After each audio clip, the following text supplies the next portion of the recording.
যোৱা 1 ছেপ্টেম্বৰ 2025 তাৰিখে উচ্চতম ন্যায়ালয়ৰ দুজনীয়া বিচাৰপীঠে এটা সিদ্ধান্ত প্ৰকাশ কৰিছিল, যিটো সিদ্ধান্তই ভাৰতবৰ্ষৰ প্ৰায় 20 লাখ শিক্ষকৰ চাকৰিৰ নিৰাপত্তা সন্দৰ্ভীয় প্ৰশ্ন উত্থাপিত কৰিছে।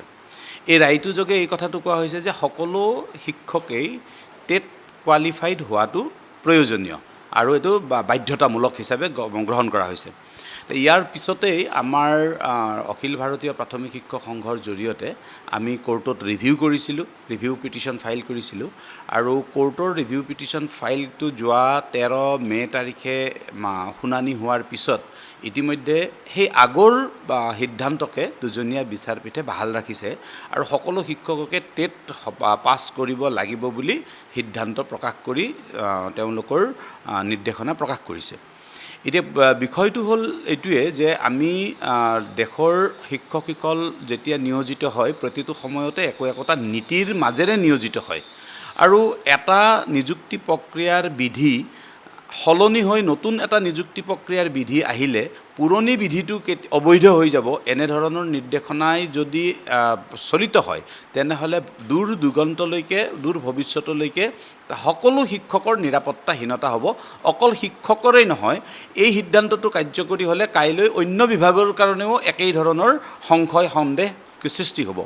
সেইবাবে আমি ইতিমধ্যে কেন্দ্ৰীয় চৰকাৰৰ সন্মানীয় প্ৰধানমন্ত্ৰী, মহামহিম ৰাষ্ট্ৰপতি, ভাৰতবৰ্ষৰ শিক্ষামন্ত্ৰী আৰু অন্যান্য ৰাজনৈতিক দলসমূহৰ ৰাষ্ট্ৰীয় সভাপতিলৈকে যোৱা 10 জুন তাৰিখৰ পৰা আমি স্মাৰক পত্ৰ প্ৰদান কৰা কাৰ্যসূচী আমি ইতিমধ্যে ৰূপায়ণ কৰিছোঁ।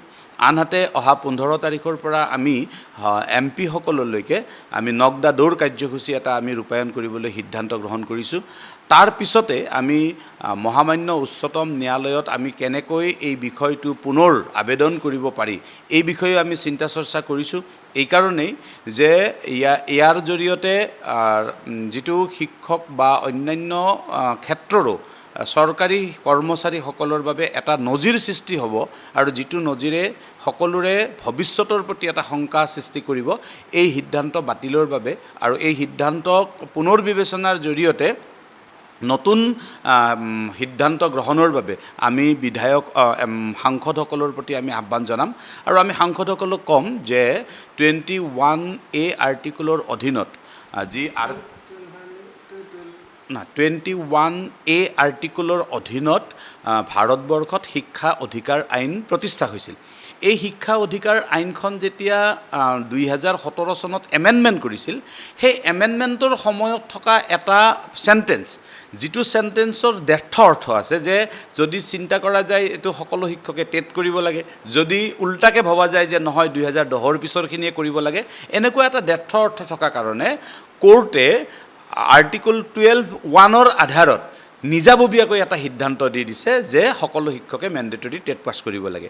এই সিদ্ধান্তটো, এই ডেৰ্থতাটো যাতে নতুন আইনৰ জৰিয়তে সংশোধিত কৰা হয় তাৰ কাৰণে আমি সকলো সাংসদকে আমি মেমৰেণ্ডাম দিয়া কাৰ্যসূচী অহা 15 তাৰিখৰ পৰা আমি ৰূপায়ণ কৰিম। 30 জুনৰ ভিতৰত দেশৰ ৰাজ্যসভা লোকসভাৰ সকলো সাংসদকে আমি এই মেমৰেণ্ডাম দাখিল কৰিম আৰু আমি আশা কৰিছোঁ যে কেন্দ্ৰ চৰকাৰে এই গোটেই ব্যৱস্থাপনা কৰিব আৰু শিক্ষকসকলৰ ভৱিষ্যতৰ স্বাৰ্থত সিদ্ধান্ত গ্ৰহণেৰে সুৰক্ষিত কৰিব। আমি সমগ্ৰ দেশৰ লগতে অসমৰো আমি 21গৰাকী সৰ্বমুঠ সাংসদক আমি স্মাৰক পত্ৰখন প্ৰদান কৰিম। ইয়াৰ উপৰিও আমি ইতিপূৰ্বে মাননীয় পূৰ্বৰ আৰু বৰ্তমানৰো শিক্ষামন্ত্ৰী ডক্টৰ ৰণোজ পেগু দেৱৰ আগত এই বিষয়ত আলোচনা কৰিছিলোঁ।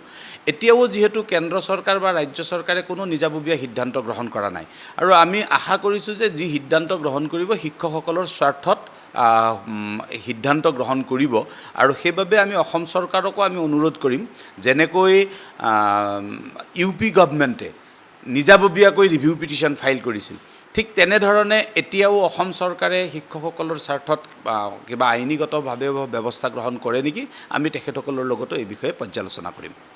অসমত আমি সাংসদসকলক আমি তেখেতসকলৰ ঘৰে ঘৰে যাম।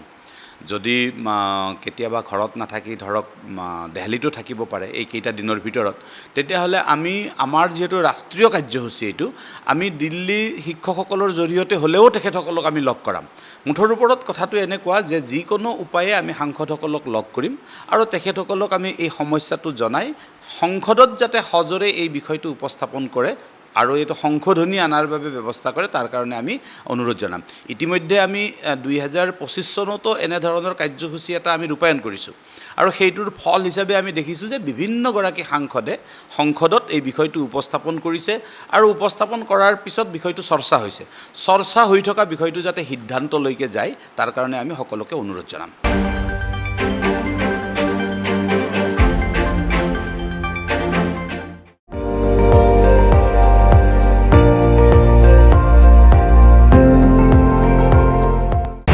আপুনি চাই আছে ND24, সৰ্বশ্ৰেষ্ঠ নহয় সৰ্বোত্তমৰ দৌৰ।